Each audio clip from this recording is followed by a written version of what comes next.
স্বপ্নপুরের অন্যতম নিদর্শন, অন্যতম দেখার মতো জায়গা হচ্ছে জাতীয় চত্বর। এই জাতীয় চত্বরের মধ্যে রয়েছে যত ধরনের জাতীয় বিষয়বস্তু, যেমন জাতীয় ফুল শাপলা, জাতীয় পাখি দোয়েল, জাতীয় ফল কাঁঠাল, জাতীয় মাছ ইলিশ, জাতীয় পশু রয়্যাল বেঙ্গল টাইগার। আমরা এখানে একজন দর্শকও পেয়েছি যে ঘুরিয়ে ঘুরিয়ে জাতীয় চত্বরটিকে দেখতেছে।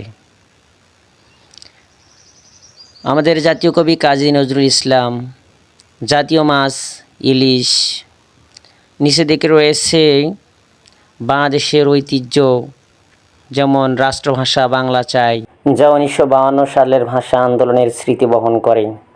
সেই আন্দোলনে রফিক জব্বার ও সালাম সহ ঢাকা বিশ্ববিদ্যালয়ের আরও অনেকেই আত্মোৎসর্গ করেছিলেন।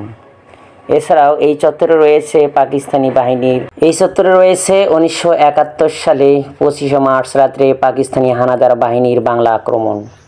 এছাড়াও রয়েছে বাউল সম্রাট শাহ মোহাম্মদ আব্দুল করিমের চিত্র এবং প্রাচীন বাংলার ঐতিহ্য গরুর হাল দিয়ে জমি চাষ করা। এছাড়াও রয়েছে গ্রাম বাংলার মহিলাদের মধ্যে ঢেঁকি দিয়ে ধান ভানা, সেই দৃশ্যগুলো এই চত্বরের মধ্যে রয়েছে। চত্বরটি ঘুরিয়ে ঘুরিয়ে দেখতে অনেক সুন্দর লাগে। দেখা যাচ্ছে উপরে জাতীয় স্মৃতিগুলো রয়েছে, তার নিচে রয়েছে বাংলার অন্যান্য স্মৃতি বিজড়িত বিষয়গুলো, যেমন বিশ্বকবি রবীন্দ্রনাথ ঠাকুরের একটা আস্ত মূর্তি রয়েছে।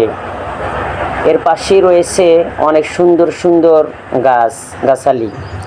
গাছগুলো এত সুন্দরভাবে খচিত করা হয়েছে যে দেখতে খুবই ভালো লাগে। চারদিকে রয়েছে গাছগুলোর এক একটা গাছের এক এক ধরনের স্বতন্ত্র বৈশিষ্ট্য। জাতীয় চত্বরটি ঘুরিয়ে ঘুরিয়ে দেখতে দর্শকরা খুবই পছন্দ করে। তাই যখনই স্বপ্নপুরী কেউ আসে তখন জাতীয় চত্বরটি ঘুরিয়ে ঘুরিয়ে দেখতে তাদের মধ্যে একটা কৌতূহল সৃষ্টি হয়। জাতীয় চত্বরের পাশে রয়েছে বিশাল বিশাল দুটি পুকুর এবং পুকুরে রয়েছে যন্ত্রচালিত যানবাহন। এই যানবাহনের মাধ্যমে ভ্রমণ করা যায়। সবার উপরে রয়েছে বাংলাদেশের জাতীয় পতাকা।